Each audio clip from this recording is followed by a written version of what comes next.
জাতিসংঘের সাধারণ পরিষদের অধিবেশনে যোগ দিতে নিউ ইয়র্কের উদ্দেশ্যে রাতে ঢাকা ছেড়েছেন প্রধান উপদেষ্টা। সফরসঙ্গী বিএনপি মহাসচিব সহ ৩ দলের ৬ রাজনীতিক। ভোরে মুষলধারে বৃষ্টিতে রাজধানীর বিভিন্ন এলাকায় জলাবদ্ধতা, চরম দুর্ভোগে পথচারীরা, বিপাকে অফিসগামীরা। বংশালে রাস্তার পানিতে বিদ্যুতায়িত হয়ে একজনের মৃত্যু। দেখছিলেন ক্রাউন সিমেন্ট সংবাদ শিরোনাম, এবার বিস্তারিত। অন্তর্বর্তী সরকারের প্রধান উপদেষ্টা অধ্যাপক মোহাম্মদ ইউনূস জাতিসংঘের সাধারণ পরিষদের ৮০তম অধিবেশনে যোগ দিতে রবিবার দিবাগত রাতে যুক্তরাষ্ট্রের নিউ ইয়র্কের উদ্দেশ্যে ঢাকা ত্যাগ করেছেন। প্রধান উপদেষ্টা ও তার সফর সঙ্গীদের বহনকারী এমিরেটস এয়ারলাইন্সের একটি বাণিজ্যিক ফ্লাইট রাত ১টা ৪০ হযরত শাহজালাল আন্তর্জাতিক বিমানবন্দর থেকে উড্ডয়ন করে। নিশ্চিত করেছেন প্রধান উপদেষ্টার প্রেস সচিব শফিকুল আলম। সফরসূচি অনুযায়ী অধ্যাপক মোহাম্মদ ইউনূস ২২ সেপ্টেম্বর নিউ ইয়র্কে পৌঁছাবেন এবং ২৬ সেপ্টেম্বর সাধারণ পরিষদের অধিবেশনে ভাষণ দেবেন। এই অধিবেশনে আগামী ৩০ সেপ্টেম্বর অনুষ্ঠেয় রোহিঙ্গা ইস্যুতে আন্তর্জাতিক সম্প্রদায়ের উচ্চ পর্যায়ের সম্মেলনে যোগ দেবেন প্রধান উপদেষ্টা। এছাড়া তিনি একাধিক উচ্চ পর্যায়ের বৈঠক এবং গুরুত্বপূর্ণ বৈশ্বিক অনুষ্ঠানে অংশ নেবেন।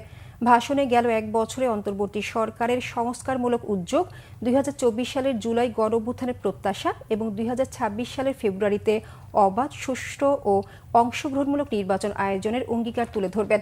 সফরসঙ্গী হিসেবে ৬ জন রাজনৈতিক নেতা প্রধান উপদেষ্টার সঙ্গে রয়েছেন। তারা হলেন বিএনপি মহাসচিব মির্জা ফখরুল ইসলাম আলমগীর, বিএনপির ভারপ্রাপ্ত চেয়ারম্যান তারেক রহমানের পররাষ্ট্র বিষয়ক উপদেষ্টা হুমায়ুন কবির, জামায়াতে ইসলামী নায়েবে আমির সৈয়দ আবদুল্লাহ মোহাম্মদ তাহের ও জামায়াত নেতা নকিবুর রহমান তারেক এবং জাতীয় নাগরিক পার্টির সদস্য সচিব আক্তার হোসেন ও যুগ্ম আহ্বায়ক তাসনিম জারা।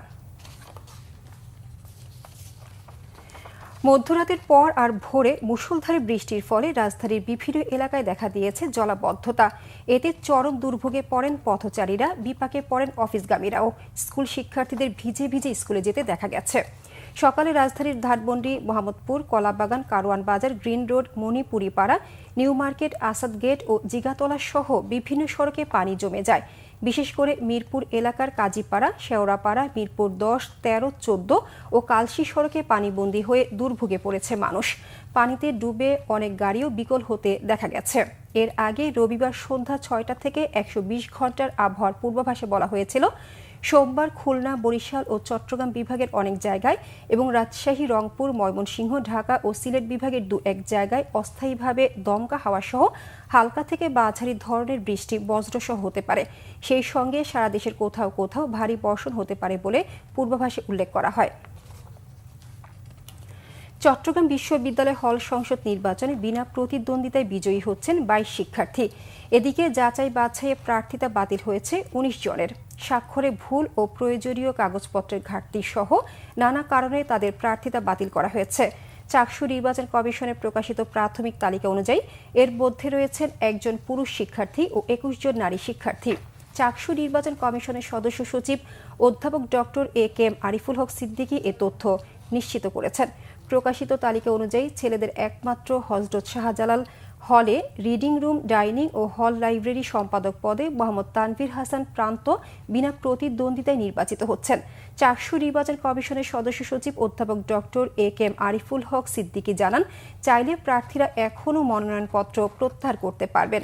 পাশাপাশি ডোপ টেস্টের ফলাফলের ভিত্তিতেও প্রার্থিতা বাতিল হতে পারে। চূড়ান্ত তালিকা প্রকাশের পরই বিষয়টি নিশ্চিত হবে। নারায়ণগঞ্জের রূপগঞ্জে চনপাড়া ডেমরা সেতুতে গত ১ যুগেরও বেশি সময় ধরে সংস্কার না করে ঝুলিয়ে রাখা হয়েছে ঝুঁকিপূর্ণ সেতুর সাইনবোর্ড। স্থানীয়দের অভিযোগ, রাজধানীর সাথে একমাত্র যোগাযোগের মাধ্যম সেতুটির ভেঙেছে পিলার, রেলিং খুলে তৈরি হয়েছে মরণ ফাঁদ। জীবনের ঝুঁকি নিয়ে অসংখ্য মানুষ চলাচল করলেও প্রশাসনের নেই কোনো ভূক্ষেপ। খলিল শিকদারের পাঠানো তথ্য ছবির টেক্সট রিপোর্ট। ৩৫ বছর আগে নারায়ণগঞ্জের রূপগঞ্জে বালু নদীর উপর নির্মাণ করা হয় চনপাড়া ডেমরা সেতু। তবে সংস্কারের অভাবে ১৩ বছর আগেই সেতুটি চলাচলে অনুপযোগী হলেও ঝুঁকিপূর্ণ সেতু লেখা ঝুলিয়ে রেখে দায় সেরেছেন প্রশাসন। স্থানীয়রা জানান, বালুবাহী বালখেটের ধাক্কায় সেতুর ভেঙেছে পিলার। যে কোনো সময় সেতুটি ধসে ঘটতে পারে বড় দুর্ঘটনা। গাউসিয়ার দিকে ধরে এই এলাকা, কাঞ্চন, তারপর রূপগঞ্জ, ম্যাক্সিমাম মানুষ এই এলাকা এই রুটটা দিয়ে চলাচল করে। কারণ গাড়ি নিয়ে যাওয়ার সময় চিন্তির সময় মনে আছে ঠাসটা মাঝখানে ভেঙে পড়ে যাওয়ার সম্ভাবনা আছে। এটা বহুবার বলার সত্ত্বেও সরকার আমাদের এটা গুরুত্ব দিচ্ছে না। আমরা গাড়ি দিয়ে আমরা এইখান থেকে গেলে আমাদের খুবই সমস্যা, আর এই বৃষ্টি খুব ঝুঁকিপূর্ণ হয়ে আছে গা। ওই পাশে সব স্কুল কলেজ সবকিছু ওই পাশে, এখানে এরকম স্কুল কলেজ নেই। স্টুডেন্ট আসা যাওয়া অনেক ঝুঁকিপূর্ণ, ছোট বাচ্চারা বড়রা সবাই এখানে আসে। কোনো জীবন যাওয়ার আগে যে ব্রিজটাকে ঠিক করে আমরা প্রত্যেকে নিরাপত্তাভাবে এখানে চলাফেরা করতে পারি। ব্রিজটা ঠিক করা হোক, এই ব্রিজটা দিয়ে যাইতে আমাদের অনেক ভয় করে। আমাদের একটাই পথ, যেই পথ নরসিংদী বাইপাস রোডে যখন জ্যাম হয় তখন আমাদের এই রোডটা কত গুরুত্বপূর্ণ, তখন এই গাড়ি সম্পূর্ণ এই বাইপাস এই রোডে ঢাকা যাতায়াত করে বিভিন্ন জায়গায়। সেতুটি সংস্কারে উচ্চ মহলে যোগাযোগ অব্যাহত রয়েছে জানিয়েছেন এ কর্মকর্তা। এই ব্রিজটা আমরা সংস্কারের জন্য আমাদের এলজিডির মাধ্যমে, নির্বাহী প্রকৌশলীর মাধ্যমে আমরা আমাদের আগারগাঁও হেড অফিসে পাঠিয়েছি এটা, এবং আমরা সার্বক্ষণিকের যোগাযোগ রাখার চেষ্টা করতেছি। আমরা পরবর্তী কোনো ইনস্ট্রাকশন যখন আমরা পাবো উপর থেকে তখন আমরা এর ব্যবস্থা নেব। দ্রুত নতুন সেতু নির্মাণে কর্তৃপক্ষ যথাযথ ব্যবস্থা নেবে এমন প্রত্যাশা স্থানীয়দের। Bangla vision news desk.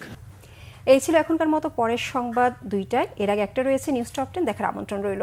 এছাড়া বাংলা ভিশন সংবাদ ও সংবাদ সংশ্লিষ্ট অনুষ্ঠান দেখতে ভিজিট করুন www.bbnews24.com ও facebook.com/banglavishnewsে এবং সাবস্ক্রাইব করুন youtube.com/banglavisionnews। ধন্যবাদ সবাইকে।